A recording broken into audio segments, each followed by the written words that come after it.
Today's guest is a man who lived on the front lines of intelligence, integrity, and consequence.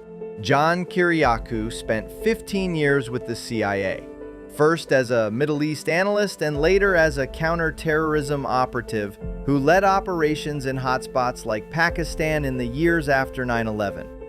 But it wasn't just his time in the field that made headlines. It was his courage to speak out. In 2007, John became the first U.S. official to confirm and publicly denounce the CIA's use of waterboarding, a move that cost him his career, his pension, and his freedom. He was charged under the Espionage Act and served 2 years in federal prison, becoming a prominent whistleblower in the post-9/11 era. Since then, he's become an author, journalist, and fierce advocate for transparency, ethics in government, and the rights of whistleblowers. His story is one of sacrifice, resilience, and an unwavering commitment to truth. Please welcome John Kiriakou. John, why don't we start a little bit? Give everybody a little bit of a background. Sure. I spent 15 years in the CIA. The first half of my career in Middle Eastern analysis, the second half in counterterrorism operations. I blew the whistle on the CIA's torture program, which came back to bite me later. But before it bit me, I went on to be the chief investigator on the Senate Foreign Relations Committee. And then the Obama administration fell on my head, charged me with 5 felonies for going public about the CIA's torture program. I did 2 years in prison. And since getting out, I've become an author, journalist, commentator, whatever you want to call me. I've got a bunch of books and I'm kind of entrepreneurial. So a little bit here, a little bit there, and you can put together a living. Yeah, absolutely. This episode is going to be kind of dear to me because when I was in and overseas, I spent 68 months total between Bosnia, Iraq, Afghanistan, and all the garden spots. Yeah, the awesome places.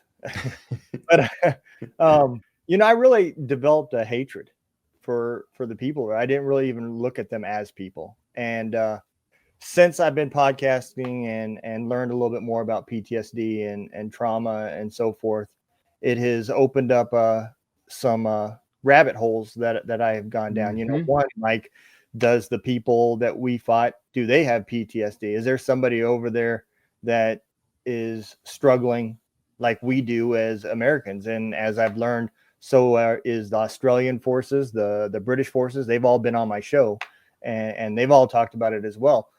So I've looked at things a little bit different, and it's made me relook at the Marine situation at their prison camp and the things that they were doing. And they're just, Geneva Convention is a tough issue for us to deal with. It does kind of handicap if you're following the rules when you're fighting other people that don't play by rules. However, you lose a little bit of your soul if you don't follow it with either.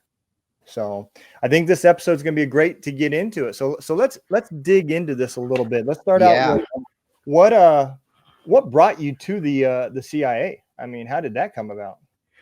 Well, it's kind of a funny story. When I was 9 years old, I told my parents that I wanted to be a spy when I grew up. And the only knowledge I had about spying came from Mad Magazine, from Spy versus Spy, seriously.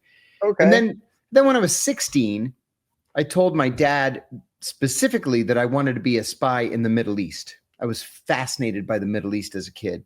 Wow. And then when I was in grad school, my grad school advisor turned out to be a CIA officer undercover as an academic. And he recruited me into the CIA. And so I started on Iraq. I was the Iraq leadership analyst. And I had a degree in Middle Eastern studies. I had a master's degree in legislative affairs, but the focus was on policy analysis. And I got lucky a couple of times. My career took off. Then I got a little bored after a couple of overseas tours. I was tired of analysis. I made a very unusual switch to counterterrorism operations. After 9/11, I became the chief of CIA counterterrorism operations in Pakistan. And And then I finished off my career first as the executive assistant to the CIA's deputy director for operations, and then as the counterterrorism officer at the United Nations. Wow. Yeah. What a story to get to the CIA. Well, but and even before you ask me a question, I have to say, in your intro, you cut right to the heart of what every single one of us goes through. There are so many parallels between what CIA officers go through and what military, our war fighters go through. And so often it's either overlooked or it's out and out ignored. Yeah. And then we end up suffering for the rest of our lives. Yep. A lot of people don't realize this, and I've never talked about it on my show. I did 10 years in the special ops community, and I'm going to tell you something. When those intelligence guys find out that the information they got was bad, and somebody potentially could have even got hurt, they don't even have to get hurt. Just it could have happened. Yeah, they take it serious. Oh yeah.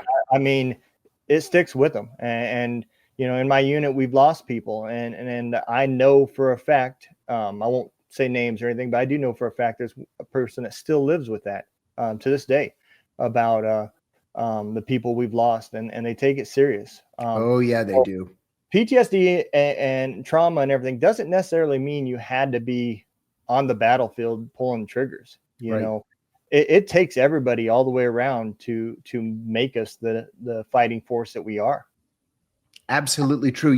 One of my best friends, before we started recording, you and I were talking about where you've served, and you mentioned Bosnia, Iraq, and Afghanistan. Well, my best friend from high school joined the military as soon as we graduated from high school, and he ended up making full colonel over the course of a long career.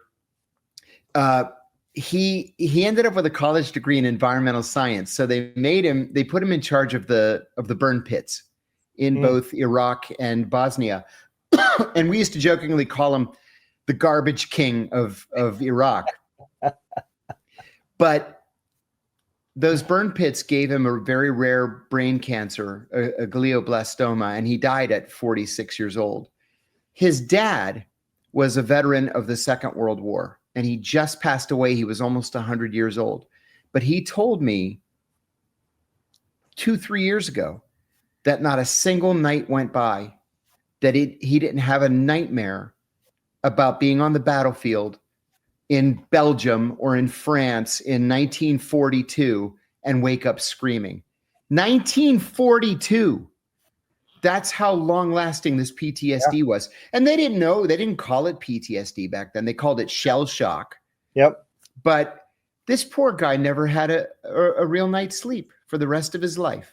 No, at the end of the day, back then they put a label on it, but they didn't treat it. There was no help, no treatment. Even the stigma about mental health back then was similar to what it is today. It was looked frowned upon. Yes. And I watched the units as I was getting out, and I never admitted I was having issues, but all the way up to the point where I was getting out, I was already thinking about taking my life, and I hadn't even retired yet.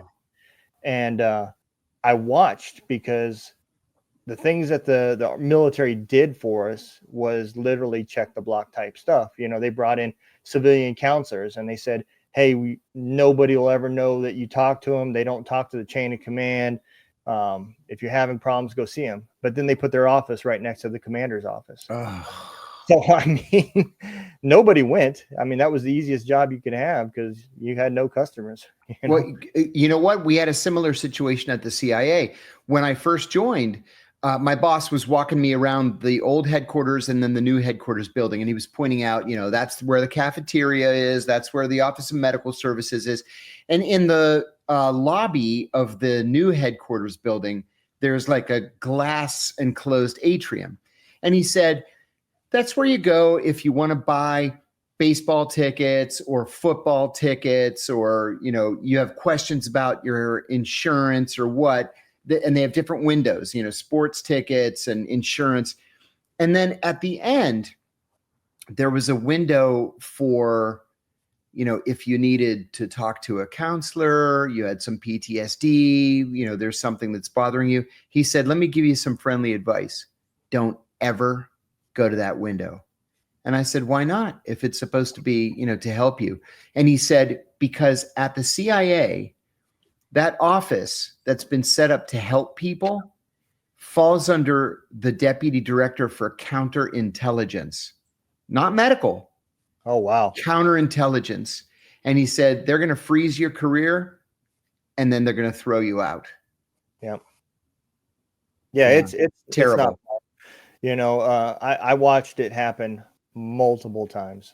Soldiers say that they're going to take their life, and we put them on suicide watch, and they literally will force soldiers to keep 24-hour guard on them, knowing that it pisses them off, because now all weekend long we've got guard duty on somebody, and the way they're treated afterwards is over with. You're now a dirtbag, and any detail or anything that comes up, you're going on it. Yeah. And it is not a fortunate thing. So, we talked about you getting there and the amazing vacation spots you got to go to, like Pakistan and Iraq. But what was the environment like inside the CIA immediately following 9/11?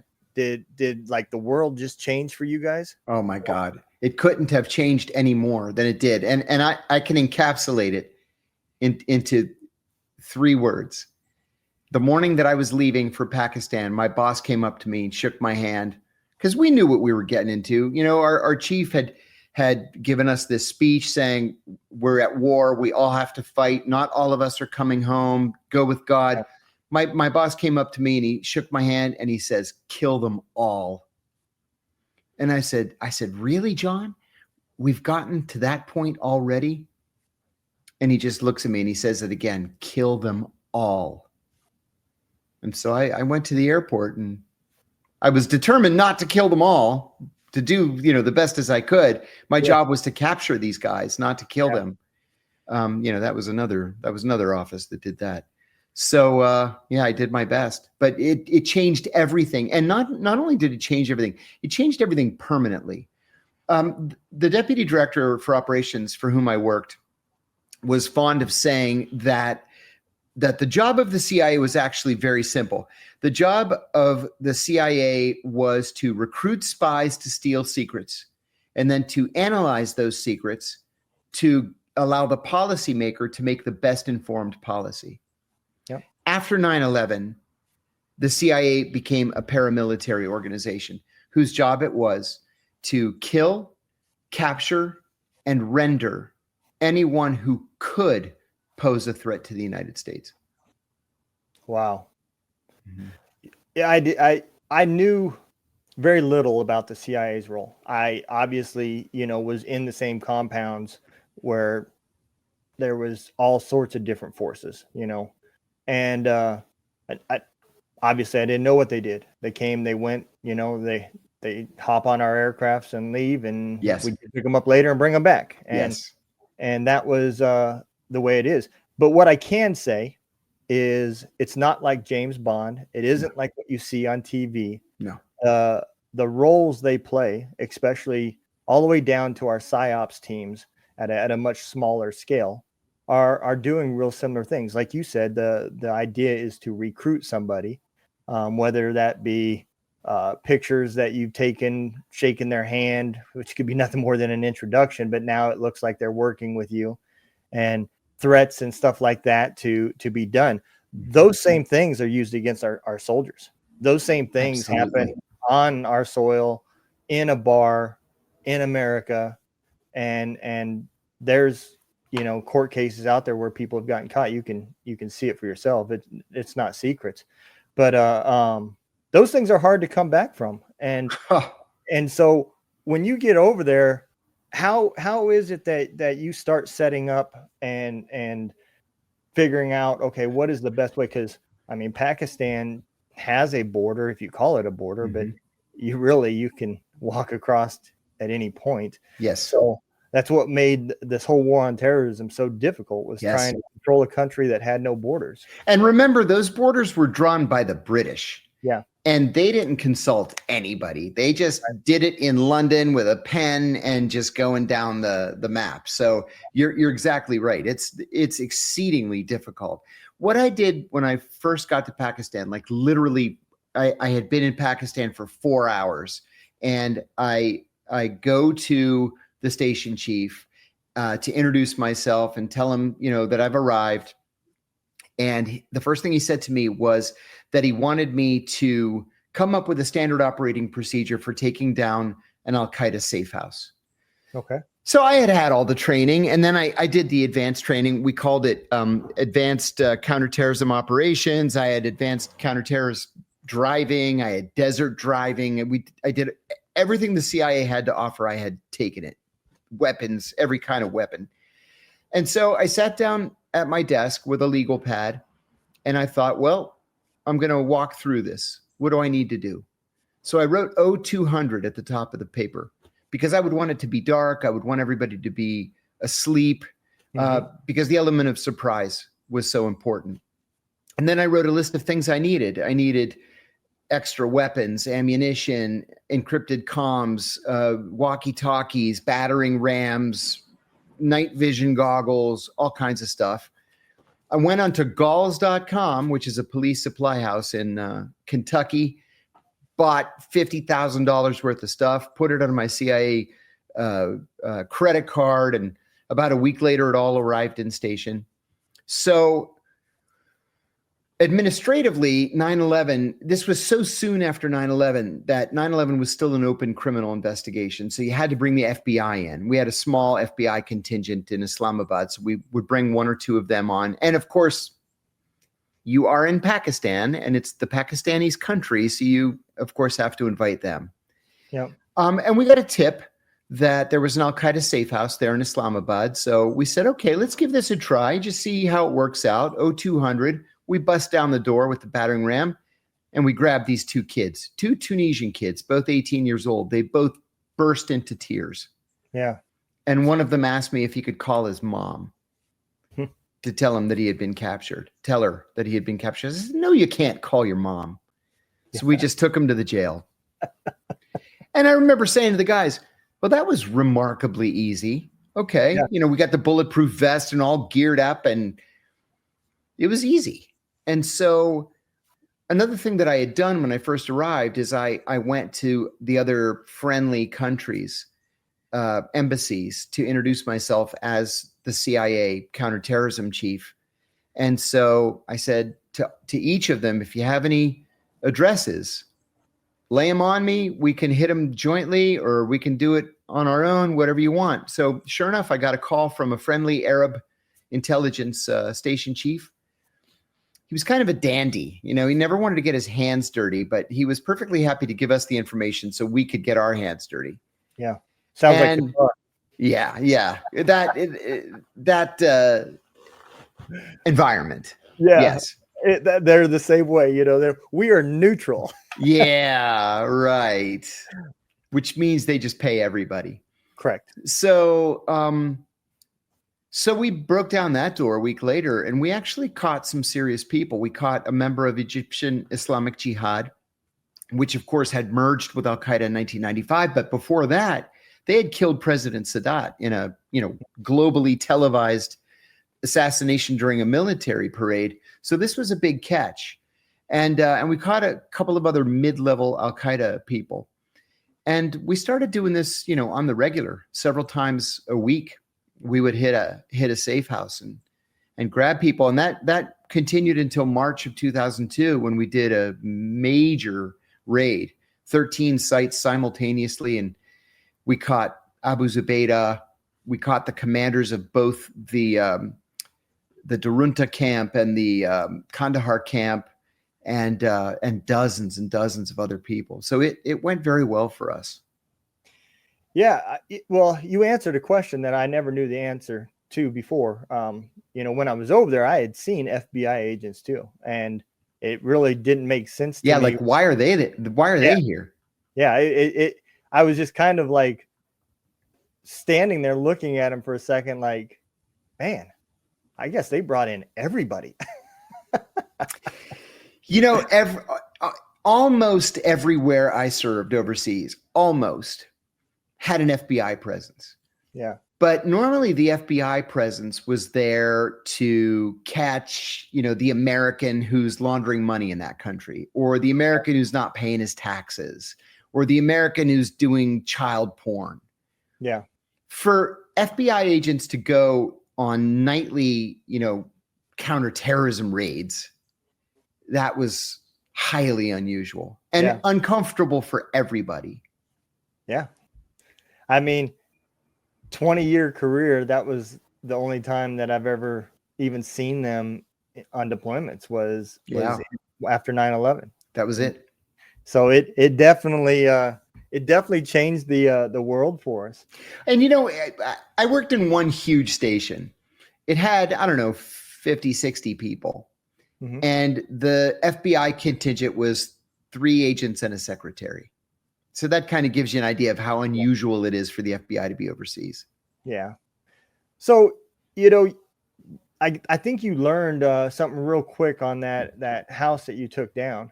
The enemy isn't always what we picture the enemy to be. I said to my colleagues that night, I said, this is the fearsome Al-Qaeda. This is what we're so scared of. This is a child. Yeah. These guys are children. Yeah. Now, of course, we weren't talking about bin Laden and Zawahiri in that conversation, but for the most part, that's why they fell apart so quickly. Yeah. They were just children.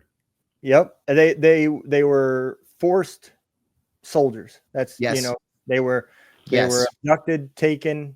Maybe they were orphaned from parents dying or whatever, and they were put in camps and taught to fight, and that's made it a cause.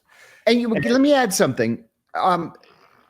Almost to a man, they told the same story. These kids, they said that, they were generally 18, 19, 20 years old. Mm-hmm. They couldn't read or write. They were from isolated villages in whatever countries they came from. They had no job training or job skills and no jobs. Yeah. And they wanted to get married, right? They were at marriage age. But what man would want his daughter to marry this kid who can't read, can't write, can't work, and is probably going to beat up his daughter? Yeah. And so the local imam from the village would go to these kids and say, what are you doing here? Why do you want to stay in this village? You should go to Afghanistan and make jihad against the Americans, and we'll give you $300 a month. And if you're martyred, we'll give your parents $500 martyrdom bonus. And they said, okay. These guys couldn't find the United States on a map. They had never read the Quran. They didn't know anything about U.S. foreign policy. They were thinking $300 a month. It usually takes my dad a year to earn $300. Yeah. Yeah. It is not a good picture, Yeah. When civilians hear us talk about how children are used as shields and everything else, it's one thing to say it. It's another thing to see it. Yeah. And you can say that again. It affects you completely different. So let's get into kind of where we discover about the torture and stuff.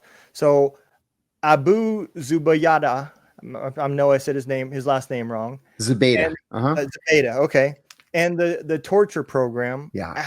How did this all come about? Because this was a pretty high target. We're no longer talking about kids anymore. Yeah. We believed at the time that Abu Zubaydah was the number 3 in Al-Qaeda. That turned out to not be true. He was working with Al-Qaeda, but he had never joined Al-Qaeda and he had never pledged fealty to Osama bin Laden. But Abu Zubaydah was sort of an Al-Qaeda fixer. If you wanted to start fighting, he would get you into Afghanistan. If you were tired of the fight and you wanted to go home, he would get you out get a fake passport, and get you back to your home country. He founded the House of Martyrs, the Al-Qaeda safe house in Peshawar, Pakistan. He founded the 2 training camps in Kandahar and in Helmand province. So he was a bad guy. He did a lot for Al-Qaeda, but he was not the number 3. And in the months leading up to the capture, he was captured in March of 2002. CIA headquarters, the leadership at CIA, was preparing for what to do once we caught one of the top 3 or 4. And they were convinced to adopt this so-called enhanced interrogation program, which was really a reverse engineered SEER program. Okay. That, we've always acknowledged as torture.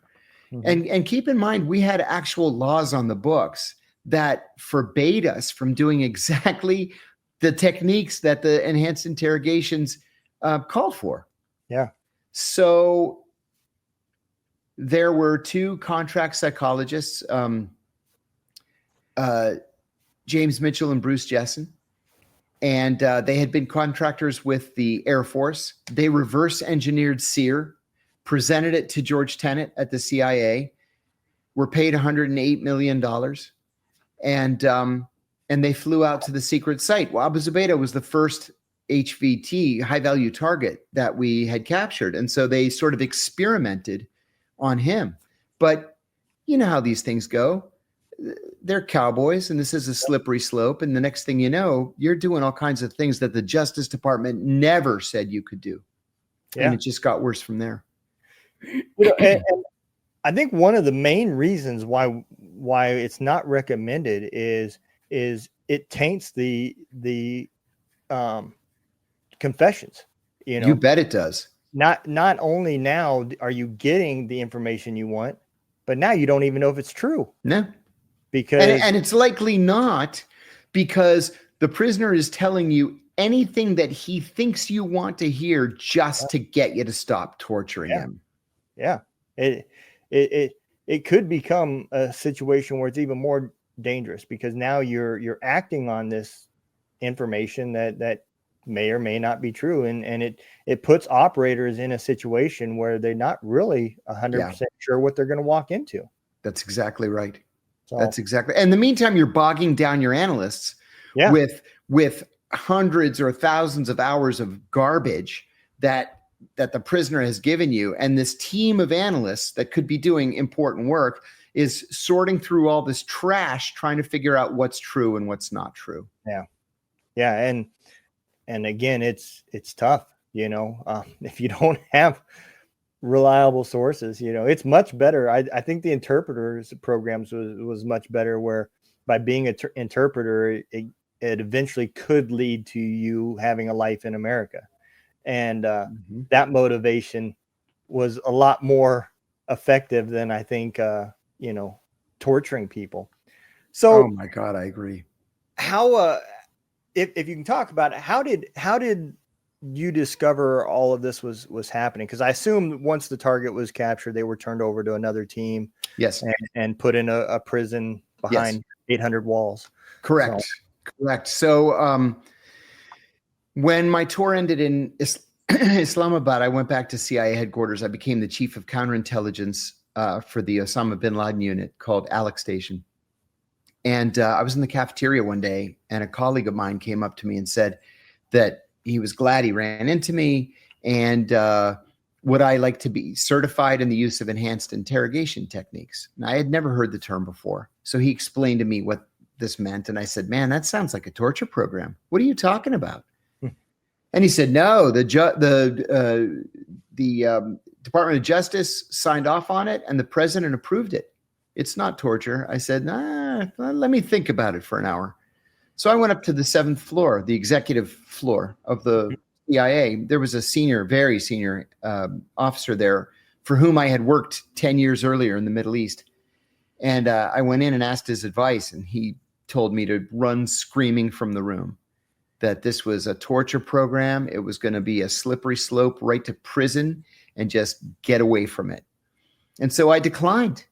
But then because I had captured Abu Zubaydah, I got promoted and bumped up to be the executive assistant to the deputy director for operations. And in that position, I saw literally everything that the CIA was doing around the world. Wow. And that was just when the actual torture sessions began. Wow. So yeah, your eyes now get opened up like you're the brand new guy again. Yeah. You're coming in and seeing things that doors are opening that you never even knew existed. Oh, I'll tell you, I had an old friend from analysis who asked me, so how is it up there on the 7th floor? I said, it is the most fascinating job I've ever had in my life. And he said, but don't you feel bad that you're not making a contribution like you used to in analysis? And I said, buddy, you don't have the foggiest idea what you're talking about. Wow. Yeah. Yeah. I mean, all agencies like this, I would say even all the way down to special ops and military, they work off of a siloed type system. Absolutely. There's a reason why they've added in that part of the documents. Not only do you have to have the clearance, but a need to know that information as well. Just because you have a clearance high enough to read something, but have no need, doesn't mean you get access. And I think that happens a lot, even in our world. I was at the very low level. I was with the 160th, and I couldn't tell you half the stuff that other departments was doing. And it's the same at the CIA. I don't have the foggiest idea what the guy next to me is doing. Yeah. I wrote in my first book, when we turned over Abu Zubaydah to the rendition team, one of the guys on the plane was a friend of mine. Mm-hmm. And so, it's 4:00 in the morning and the plane lands and we're loading Abu Zubaydah onto the plane. And he said, so who's your prisoner? And I said, oh man, I'm so sorry, but you don't have a need to know. And he said, no, that's cool. And I said, where are you taking him? And he said, oh dude, I'm sorry, but you don't have a need to know. And I said, yeah, of course, you're right. I don't. Yeah. And so that was it. Because my job was to catch him and put him on the plane. And the other guy's job was to fly the plane from point A to point B. And that was it. Yeah. Don't ask questions. Yeah. And as we're going to get into it, the asking questions can lead you into areas that you're not sure you wanted to be in. Got that right. So let's get into the whistleblowing. So now you're got a penthouse view of the CIA, and you see this stuff going on. What led you to deciding, I've got to say something? I objected from the get-go. They asked 14 people to go through the training to torture these guys, and I'm sorry to say that I was the only one who said no. And it's not just that I had a moral problem with it. I believe strongly and correctly in retrospect that it was just simply illegal. Mm-hmm. So in the intervening years, I've done a lot of research into this. I like to think that I'm, one of the country's leading experts on this very narrow issue. We have a law in this country called the Federal Torture Act of 1946, and it specifically bans exactly those techniques that we were using. We executed Japanese soldiers in 1945 for waterboarding American POWs. That was a death penalty crime to waterboard somebody. And then in January of 1968, I believe it was January the 11th, the Washington Post ran a front page photo of an American soldier waterboarding a Vietnamese POW. And the Secretary of Defense, Robert McNamara, ordered an investigation the minute he saw this picture. That soldier was arrested, he was convicted of torture, and he was sentenced to 20 years at Leavenworth. Yeah. And then in 2002, like magic, it's all legal. But the truth is, the law never changed. Congress never amended that law.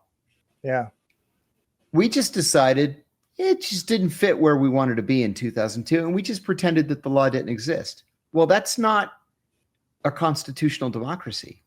No. If you want to be pro-torture, then go on the record and change the law. And they just didn't bother to do that. Yeah, well, it would have took too much time. Yeah. and too much work. No. And when you create the scenario where like you said, the president signed off on it, so it's good to go.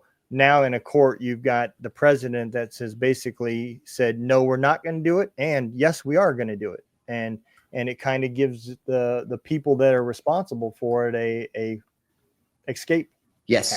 Yes. Exactly right. And the sad truth too is that all these guys who were at the top positions at the CIA in this period, they all went on to multi-million-dollar book deals and positions on the board of directors of a dozen different defense contractors. They all got rich. Nobody was prosecuted. Everybody got rich. Wow. I keep going back to it because I know the Marines that was at that prison camp. Now it's not the exact same scenario. They were torturing people for the thrill of torturing people, not trying to get information, because they were just guards. You're right. They were. That's right. But they were prosecuted. And, yes. And they're doing some serious time. Yes. Yes, you're exactly right. But why then should we have this two-tiered justice system? Yeah. I don't get it. I think in today's age, that's on a lot of people's minds when they talk about politics. I think it's definitely like what shoes do you wear, and they pertain to you in this way. That's right. It really is. That's right. So how is it that Congress, especially, they want whistleblowers. Now we've got whistleblowers for UFOs and everything else. IRS. Yeah, Justice IRS Department. Absolutely. So how is it that after you divulged this, and it obviously turned out to be not correctly done, right? It was supposed to have been no torture type scenarios. How did it come back to bite you? I had a very powerful enemy in John Brennan. I've known John for 35 years. We've hated each other for 35 years. And he was Barack Obama's Deputy National Security Advisor for Counterterrorism. He was one of the godfathers of the torture program. He went on to be the CIA director. And he demanded that I be prosecuted. That's where that came from. On Capitol Hill, it's much better now. It was chaos up there when I was being prosecuted.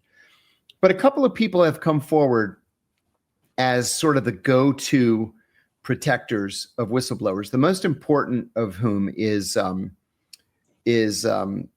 Iowa Senator, I'm having a mental blank, Chuck Grassley. Okay. Iowa Senator Chuck Grassley. Now, Grassley's very old. He's 94, 95 years old.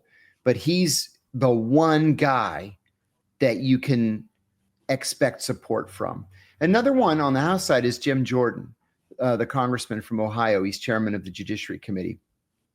He's more politicized on this issue, but he is a friend of whistleblowers.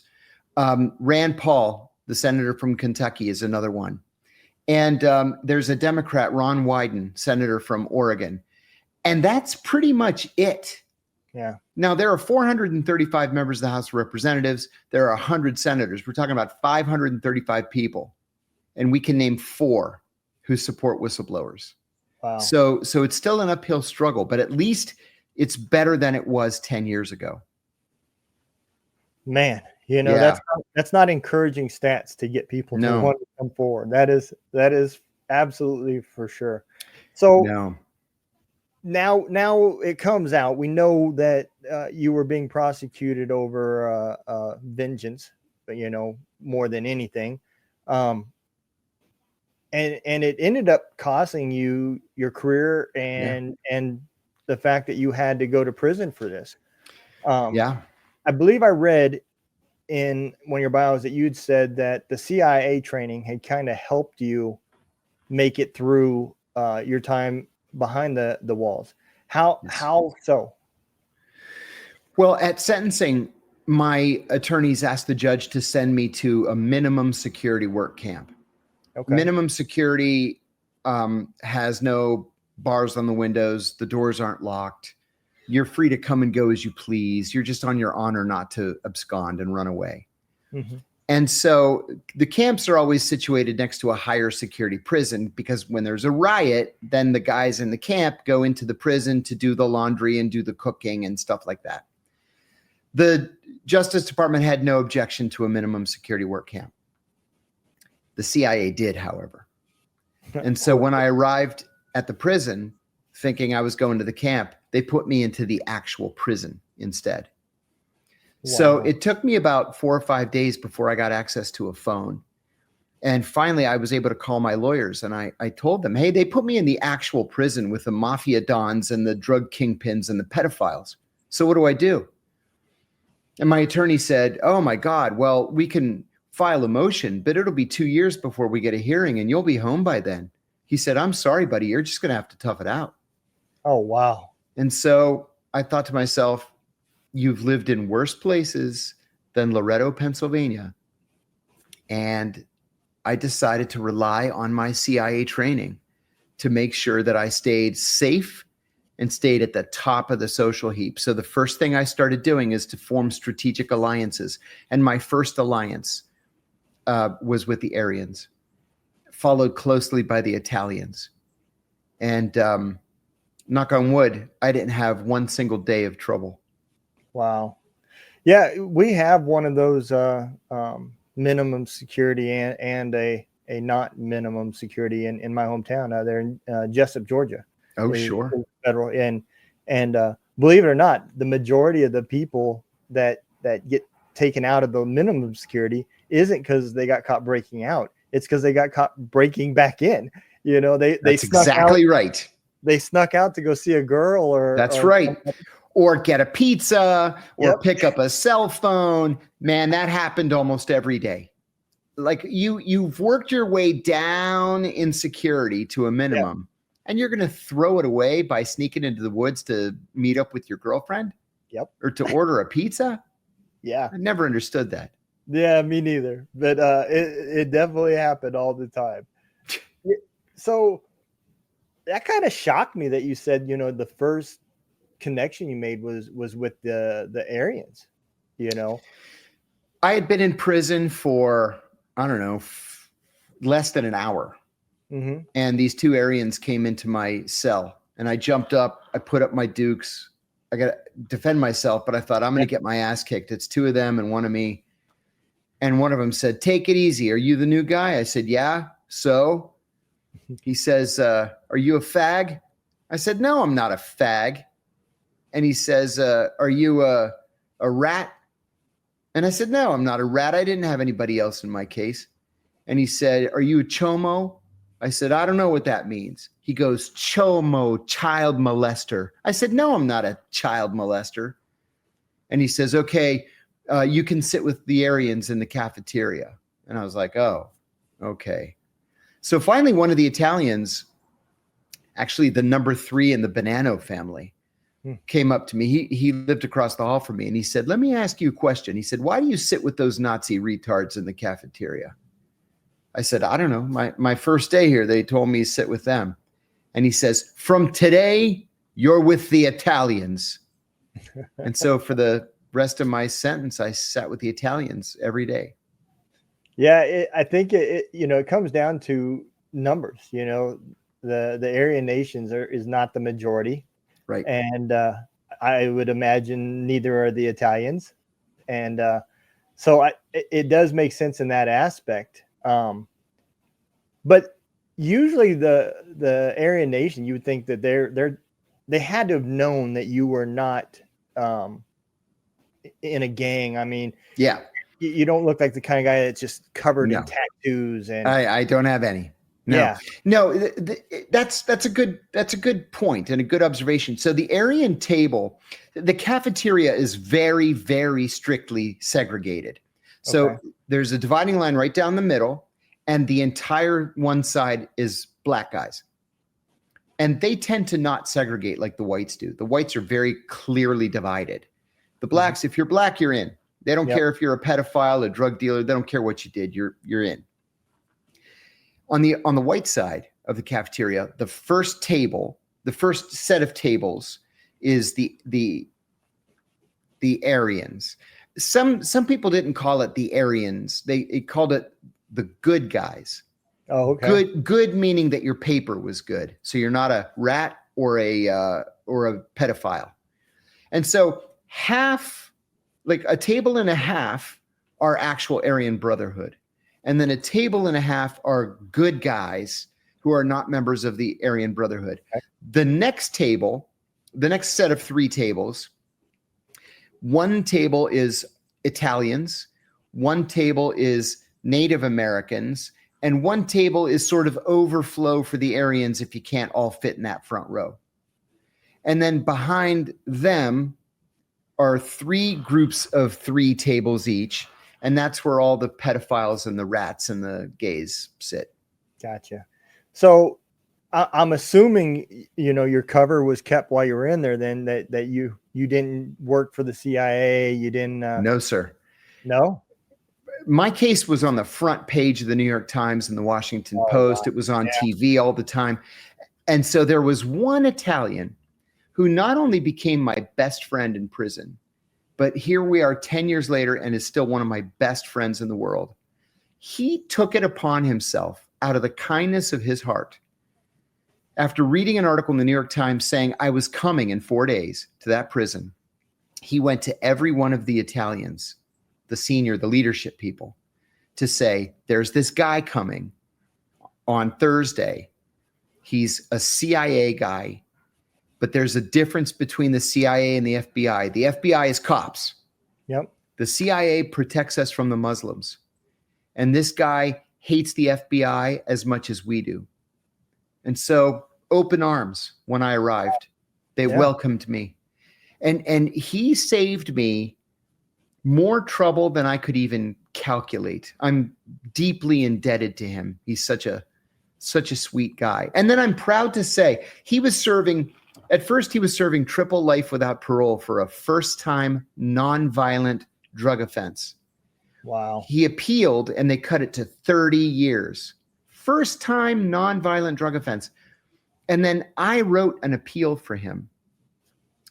And the Justice Department agreed to hear to oppose the appeal, but to allow a judge to hear it. And he won. And so he was released a year after I was. So I say to him, I owe him so much. And he says, no, I owe you so much. And his mother's like crying and hugging me every time we get together. And it's like, no, I love you. No, I love you. And yeah, real friend. Yeah. True friend. That's prison is another form of trauma. And yes, it is. Trauma does build bonds.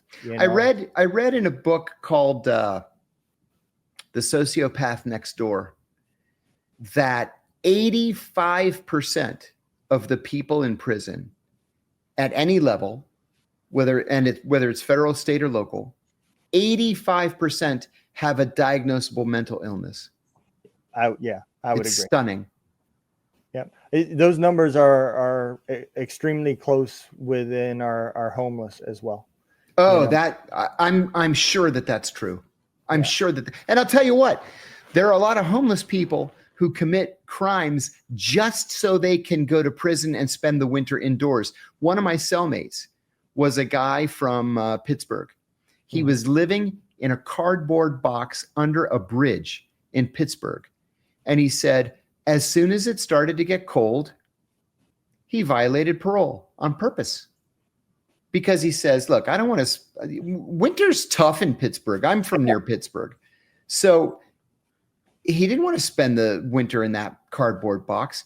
And he says, look, I got a warm bed. I got 3 meals a day. I have medical care, free medicine. Yeah. So he violated parole. They gave him 6 months. He says, great. They let him out in the spring. Everybody's happy. Yep. Yeah. That's not the way life should be. No, it should not be. And that's, and this is for a whole nother show, but I talk about this on my other podcast as well. This is why the VA can't get a grasp around homelessness and mental health. Yeah. Both problems are combined, and there's a lot of little symptoms that bleed off onto this. Yes, indeed. And it's just impossible for one agency to be the jack of all trades. It is. It's impossible, especially when that agency is underfunded. Yeah. Yep. And corrupt at the same time. Yeah. Oh yeah. Yeah. As we've seen there with the whole waiting list agenda. Absolutely. So you do your time, you get out. What was, I mean, it sounds like almost like this became a give and take. You accomplished a good thing for America. Thank but you. you gave up, X number of years of your life. Yeah. And not just that. I gave up 2 years of my life, but the Obama Justice Department seized my federal pension.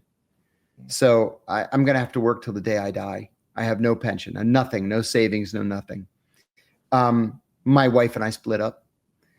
I entered into an 8-year battle over custody. Wow. Went bankrupt. I still owe more than $1 million to my attorneys that they'll never see because I don't have $1 million. Yeah. And, just getting a job, it's one thing. I'm lucky because I'm kind of like Washington famous. Mm-hmm. So people sort of come to me and, with offers here and there. Yeah. But when I first got out of prison, I got turned down by Uber because I'm a felon, by DoorDash because I'm a felon. I went to the local grocery stores. They wouldn't hire me. I applied for a job as a dishwasher in a diner and they wouldn't hire me. I got a job for one day as a baggage handler at National Airport. And then they fired me at the end of my first day because they didn't realize I was a convicted felon. So yeah, it's friggin' hard. Let me tell you. Yeah. And what changes came about from you whistleblowing? Did the program get destroyed? I am so proud of the answer to that question. So 6 weeks before I was released, I called my wife. I was able to call my wife every other day for 15 minutes. And I said to her, "So how's your day?" She said, "It's great." I said, "Really? Great? Why? Why is it great?"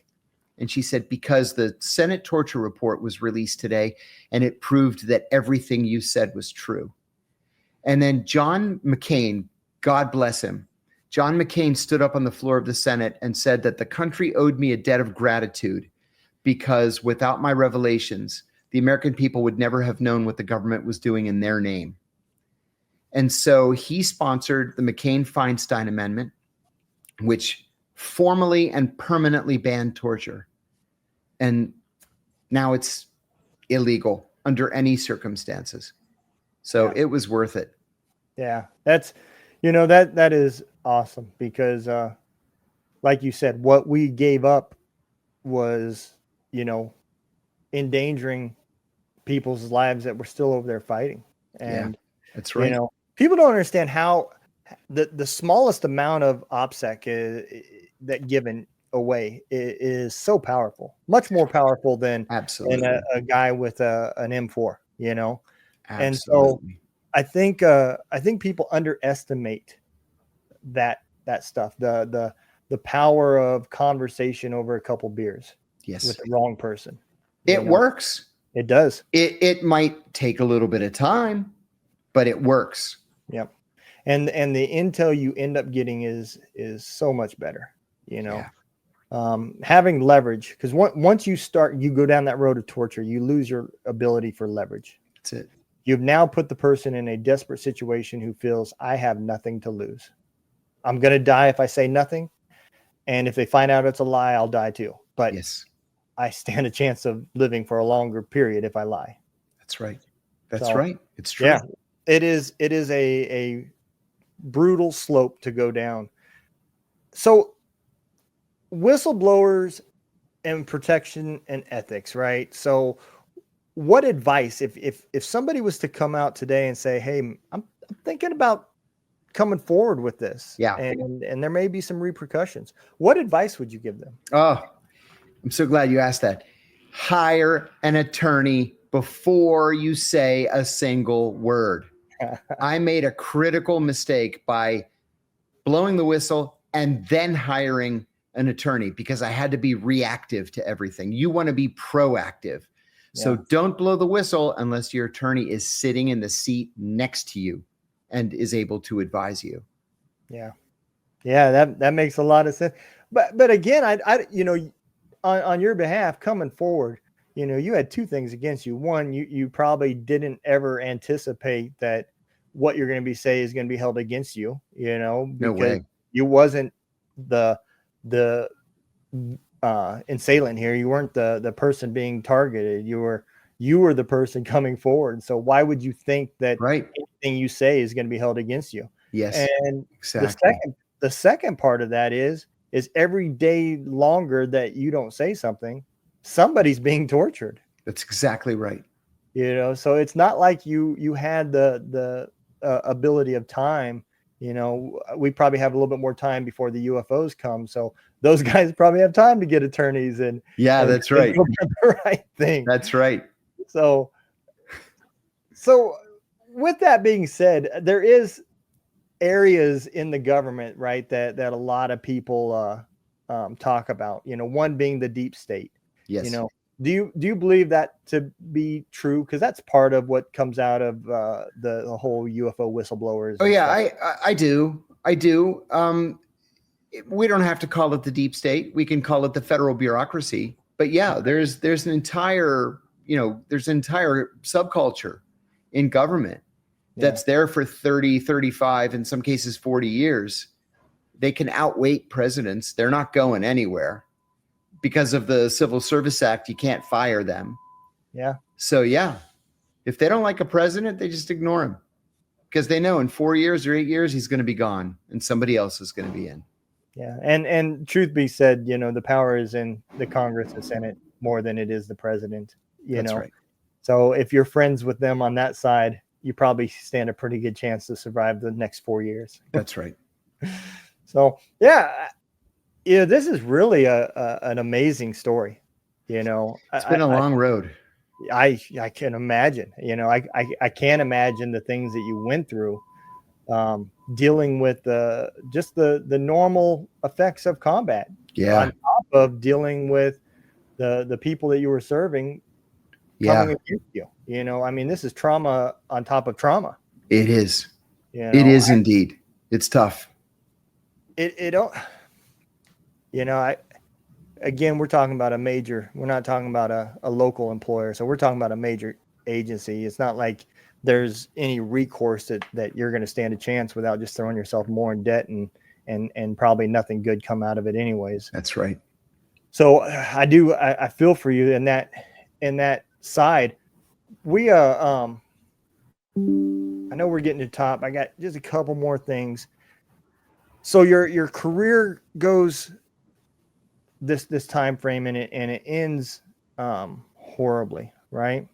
Mm-hmm. Do you have any resentment or regrets other than wishing you would have got an attorney to begin with? Is there anything that no you regret? No regrets at all. You know what? You'll make yourself crazy if you think about regrets. I agree. And so no, I don't even think about it. Like I seriously don't ever think about it. You just have to look to the future and keep pushing in the right direction moving forward. So now, you know, I write books. My 8th book is coming out in the next several weeks. I've got a contract for 4 more after this. I speak, I teach at universities and you know, I'm 60 years old now and I try to do what is fun, what's going to help me pay the bills for the next month or so.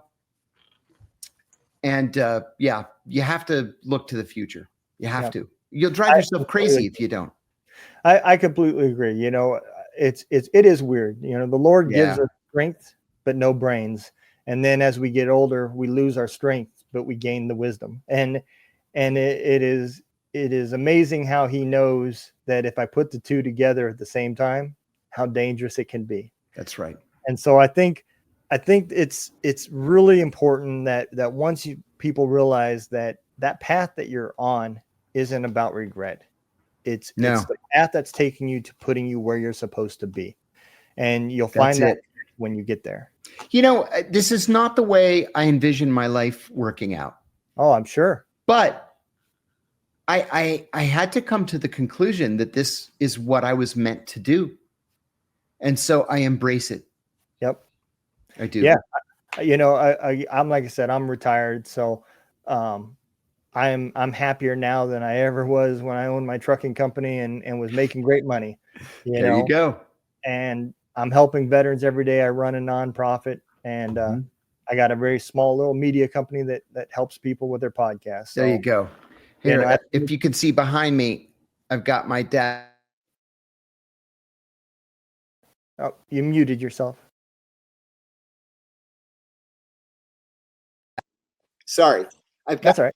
I've got my dad's flag right up there for all to see. I'm very, very proud of him. Absolutely. My family, my extended family, has a very long history in the Marine Corps, and every one of them served proudly. Every last one of them. Okay. As that's another reason where this podcast is for. It's about documenting everybody's story. And I think we all recently learned that we don't know in 30 years what the history books are going to teach about us. That's right. And if you want the opportunity to tell your side, this is the time to do it, because once it's on the internet, it's there. It's there forever. That's exactly my position. Absolutely.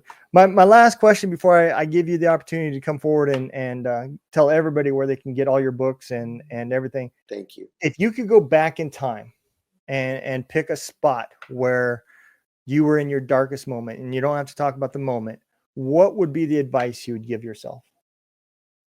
Things really do get better. They really do. You may be blind to it at that moment. I had one of those moments. I was going to do something terrible. And I think my wife realized just how dark the time it was. And so she wouldn't leave me alone. That's good. But it really does get better, even if you can't see it at that moment. Yeah. Yeah. Depression is got the ability to really just control what you see and what you think. And it's not an enemy on the battlefield that you can outflank. It is something that gains total control over you. That's it. You can't run from it. Nope. And no matter what you do, whether you drown it with alcohol or drugs or gambling or sex, whatever your addictions are that stems from this, it's not going to let go of you until you work through it. Yes, absolutely right. And that's some great advice. And I hope a lot of the listeners will hear that and be a part of it as well. Let me bring you forward and give everybody the opportunity to find out where they can connect with you and where they can purchase books and all. Thank you. Well, the books are all on Amazon, and actually almost all of them are on Amazon. The first one is out of print, so I apologize for that. But you can find me on Twitter or X, John Kiriakou, on Substack. I post everything that I do there. Also, John Kiriakou. I have a TV show on the Unified Network. It's unifyd.com. And also a company called IV Cyber. So it's ivcyber.com. Yeah, everything's out there. My own website is johnkiriakou.com, and it'll just send you wherever you need to go. Thanks for asking. All right. I will absolutely make sure when the people see this, we'll get these links and everything up on the screen. Thank you. The books, and I'll also note them in the bios and the descriptions as well to make it easy for people to click. Thank you very much. Appreciate it. Good to see you. Good to see you too, John. You've got an amazing story, and I'm glad you was able to connect with us. I had a great time. Thank you. Same here. Appreciate you having me. You too.